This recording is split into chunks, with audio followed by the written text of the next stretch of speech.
Welcome to CLEF Notes, brief answers to theological questions. We continue this morning with our discussion of the second article of the Apostles' Creed, and in Jesus Christ, his only Son, our Lord, and how that continues.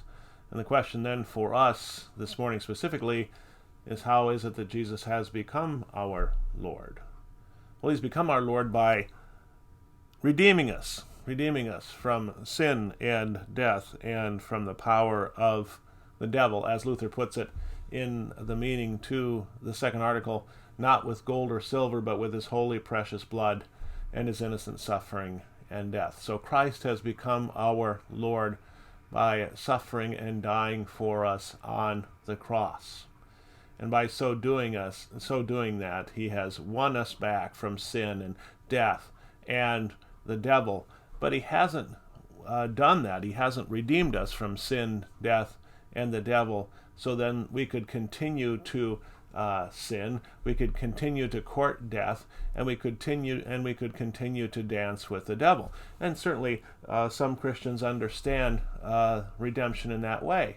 Now that I've been redeemed from sin, death, and the devil, I can just simply play with them as much as I wish, and it's not going to affect me at all. That's not true, of course.